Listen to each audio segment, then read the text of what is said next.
একজন সুফি একটা নতুন গ্রামে ঢুকছে। সে গ্রামের কিছু লোক তাকে দেখে জঘন্য ভাষায় গালিগালাজ করতে লাগলো। গালিগালাজ করার পর তাকে জুতা আর স্যান্ডেল মারা শুরু করলো। জুতা আর স্যান্ডেল যখন মারা শুরু করলো, সেই সুফি তখন হাসতে লাগলো এবং উপর দিকে তাকিয়ে আল্লাহকে ধন্যবাদ দিল। তখন এই জঘন্য লোকের মধ্যে একজন বলল, আমরা তোমাকে জুতা আর স্যান্ডেল দিয়ে মারতাছি, তুমি কেন আল্লাহকে ধন্যবাদ দিতাছো? বুঝলাম না। তখন সেই সুফি বলল, আমি কালকা রাতেই আল্লাহর কাছে প্রার্থনা করেছিলাম, হে আল্লাহ, আমার এক জোড়া স্যান্ডেল ছিল, সেটা ছিঁড়ে গেল, আমাকে যে কোনো ব্যবস্থা করে হলো তুমি আমাকে এক জোড়া স্যান্ডেল দিয়ে দিও।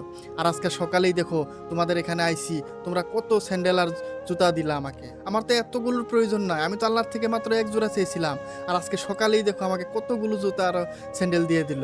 হে আল্লাহ, তুমি মহান, তোমাকে অনেক অনেক ধন্যবাদ। এইভাবে সুফিটা বলল এবং তারপরেই বলল যে তোমরা তো অনেক দয়ালু, অনেক দানবীর। আমি অন্য গায়ে গেছি, তারা কিছুই দেয় না, এমনকি তারা গালিগালাজও দেয় না, এত কিপটা, তারা কিছুই দেয় না, জুতা স্যান্ডেল তো দূরের কথা, তারা গালি পর্যন্ত দেয় না।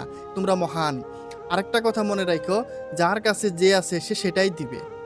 এই লাস্টের পয়েন্টটা একটু খেয়াল করেন, যে সুফিটা বলছে যার কাছে যেটা আছে সে সেটাই দিবে।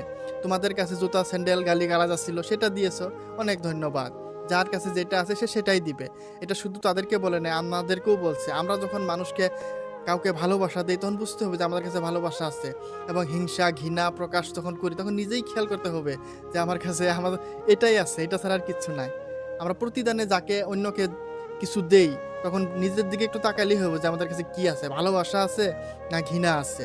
সেই জন্য সুফিটা বলছিল যে যার কাছে যেটা আছে সে তো সেটাই দিবে।